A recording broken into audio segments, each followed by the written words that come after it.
When we think of prison, we picture men, hardened criminals, gang rivalries, a system built for male offenders. But there's a hidden crisis: women incarcerated in men's prisons. This isn't a rare mistake, it's a systemic failure that puts women in daily danger. For every woman locked away in a men's facility, the risk is enormous.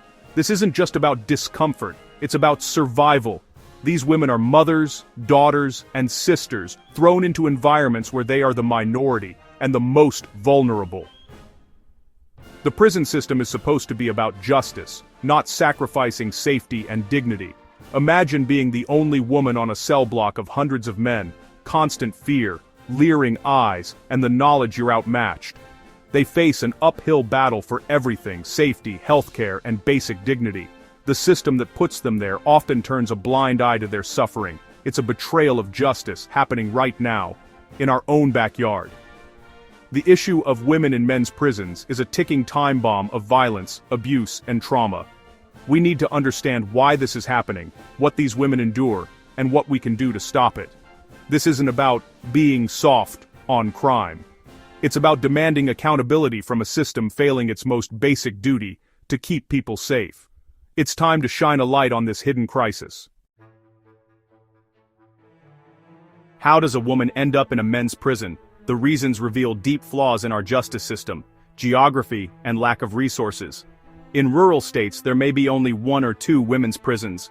Officials sometimes place women in nearby men's facilities for convenience. Security classification. If a woman is classified as maximum security and there's no women's facility to match, she's sent to a men's prison. The system's one-size-fits-all approach ignores women's unique vulnerabilities. Transgender women are often housed in men's prisons based on anatomy, leading to staggering rates of assault. Many prison systems lack humane policies for transgender inmates, defaulting to the simplest, and often cruelest, option. Some women are placed in men's facilities for protective custody, often ending up in solitary confinement, isolated and traumatized. These decisions, driven by budgets and outdated policies, ignore the human cost. The results: women are left to fend for themselves in the most dangerous environments imaginable. To grasp the horror, listen to the women who've lived it. Ashley Diamond, a transgender woman in a Georgia men's prison, was assaulted repeatedly and denied medical care. Her pleas were ignored. Another woman, Jane, was the only female in a rural men's jail. Escorted everywhere by male guards, she described it as psychological torture: always watched, always afraid. Official reports confirm these stories. Women and LGBTQ+ inmates in men's prisons face higher risks of sexual victimization. Many are coerced into sex for protection or basic needs, with staff often indifferent or complicit. Even basic hygiene is denied. One woman went days without sanitary products, dismissed by male guards. These aren't isolated incidents, they're a pattern of abuse and neglect. The system's failure to provide for women's fundamental needs sends a clear message: you don't matter here. Behind prison walls, a human rights crisis is unfolding, one woman at a time. The structure of these prisons traps women in cycles of fear and degradation. Their stories are a wake-up call. The suffering is real, and it's happening now. We can't ignore it. Change is overdue. The most immediate danger for women in men's prisons is physical and sexual violence. Vastly outnumbered, they become targets from the moment they arrive. Inmate-on-inmate assault is rampant, and women are the most vulnerable prey. The threat doesn't end with inmates. Male guards have been documented harassing and assaulting female prisoners. Reporting abuse is risky. Women fear retaliation, solitary confinement, or being labeled troublemakers. The psychological toll is immense: constant fear, anxiety, depression, and PTSD. Many women already have histories of trauma. Prison only deepens their wounds. The lack of privacy, constant harassment, and feeling of being watched erode mental health. Men's prisons operate on codes of dominance and violence. Women can't fit into these hierarchies. To survive, some align with powerful inmates or gangs, often at a terrible personal cost. Every day is a calculation of risk and survival.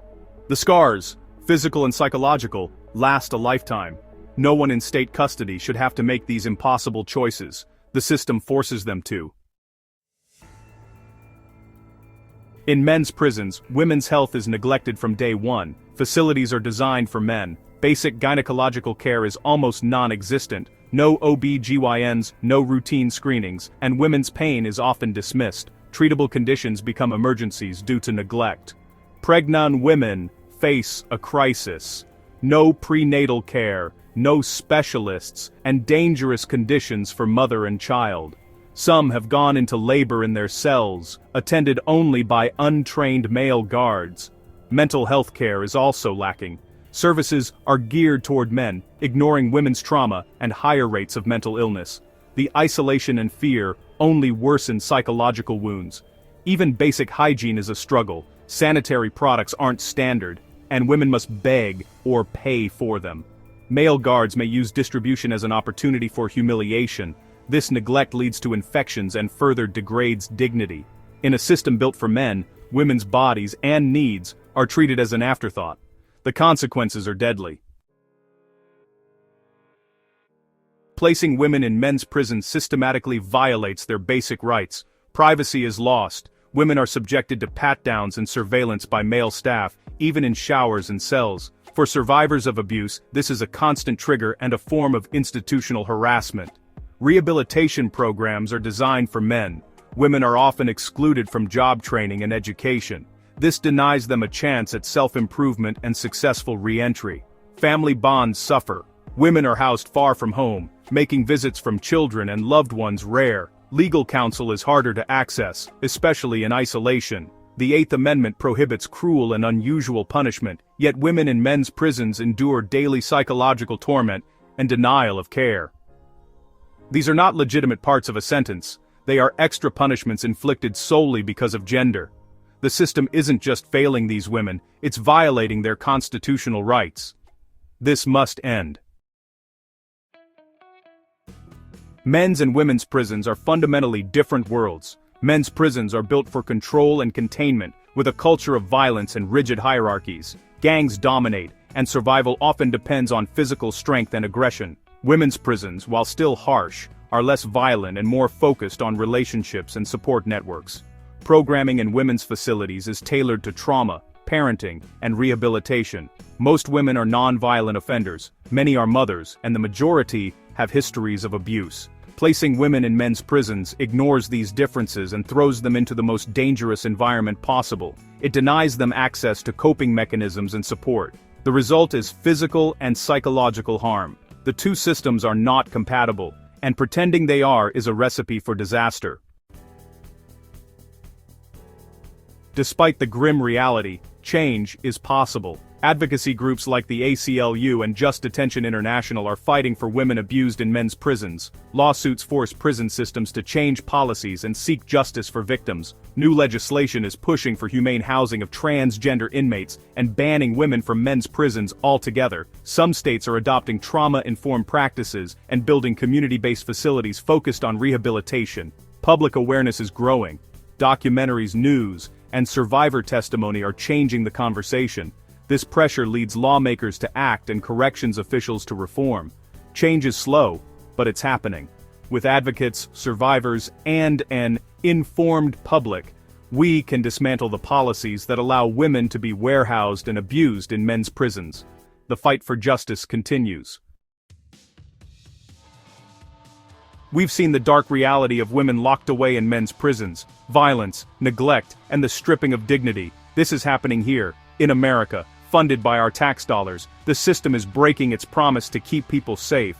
A one-size-fits-all approach to incarceration is not just ineffective, it's cruel. No woman should be sentenced to be prey or denied basic care and rights, but there is hope. Advocates, lawmakers, and survivors are fighting for reform. We have the knowledge and models to do better, trauma-informed, rehabilitative, and humane systems. Now, it's up to you. Educate yourself and others. Support organizations fighting for incarcerated women. Demand your elected officials end the practice of housing women in men's prisons. We cannot look away. We must be a voice for these hidden victims. Until every woman is safe, our justice system cannot claim to work. We must do better.